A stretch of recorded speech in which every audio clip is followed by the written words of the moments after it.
People on both sides determining what the odds are, and it is clear for everyone to decide for themselves whether or not they want to participate. Thanks for staying with The Big Deal, where we are taking a closer look at prediction markets. If you're not familiar with prediction markets, you likely will be soon. These online sites are where customers bet money on everything from elections to sports, and the trend is quickly catching on in popularity. Amid concerns about how the industry is being regulated and the potential for corruption, two former members of Congress are getting involved. Spectrum News reporter Reuben Jones has that part of the story from Washington. So what do President Donald Trump's 2024 victory, interest rate decisions by the Federal Reserve, and the Seattle Seahawks Super Bowl win have in common? They were all predicted accurately. When you see a huge group of Americans get excited about something, Washington can be the last place to notice sometimes. The excitement former New York Democratic Congressman Sean Patrick Maloney and former Republican Congressman Patrick McHenry are speaking about is over prediction markets. The online platforms that include companies like Kalshi and Polymarket are where people bet money on the outcome of future events. Everything from a sports game to an election to who will win Best Oscar. The former lawmakers are part of a new group put together by Kalshi, Crypto.com, Coinbase, and other prediction markets, aiming to preserve fair and transparent access. Unlike traditional gambling, where odds are set by the sportsbook, there's no trading ahead of the event,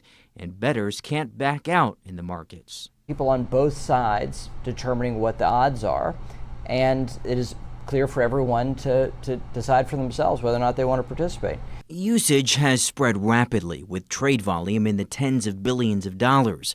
Markets are praised for being quite accurate in predicting what will happen. Unlike polls, which ask people who they are most likely to vote for, prediction markets ask who's going to win. Maloney and McHenry are focused on preserving fair and transparent access to the markets. But it's an industry many have criticized. There's gambling addiction concerns, fears from organizations like the NFL that it's not well regulated compared with more traditional sports betting, and worries over the market's vulnerability to manipulation and insider dealing in Washington. One example is a recent suspicious Polymarket trade preceding the U.S. removal of Venezuelan President Nicolas Maduro. There are offshore unregulated markets where some abuses can occur, and it's one of the things we're arguing for, is let's keep these markets in the United States under a system of regulation that is comprehensive and well understood. Maloney and McHenry will now work to shape legislation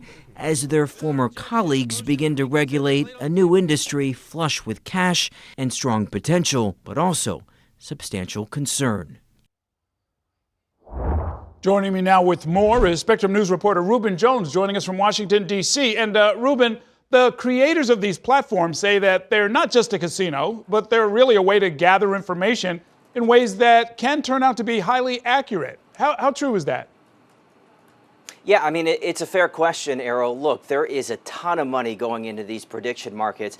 And frankly, I mean, when you look at some of the questions that people are putting money on, it is, let's just say, unusual. I mean, we're talking about questions like, where are Taylor Swift and Travis Kelce going to get married? Will there be a new season of Stranger Things? But on the flip side of that, there is some validity, experts say, when you look at the accuracy of what these questions predict. And I think you're going to really see that play out in the question of political polling. We have seen media outlets like CNN and CNBC form partnerships with Kalshi, one of those prediction markets. And so I think you're going to really see this start to play up over the next few years, especially as we go into not only the midterm elections, but 2028, the presidential race as well. Okay, now how quickly are we likely to see regulations placed on prediction markets? So, look, in terms of the federal level, the CFTC says it does regulate prediction markets, but when you talk to some states, they say it is just not enough. And so that's why there's a tension here in Congress. There are a number of bills looking at this question of prediction marketing and what should come forward. And so, look, the reality is, though, I mean, look, take, for example, the issue of artificial intelligence and AI. I mean, Congress has been talking about that for months and years in some cases. It has failed to regulate it. that yet. And so when it comes to additional regulation, I think the timeline on this, Errol, could be very long. Congress, as you know, just does not move very fast. Ironically, I guess we could bet on whether or not or when they're going to actually get around to it. Thanks very much, Reuben Jones. Thank you for watching our YouTube channel. Let Spectrum News be your resource for balanced, in-depth political coverage, and click the subscribe button right here.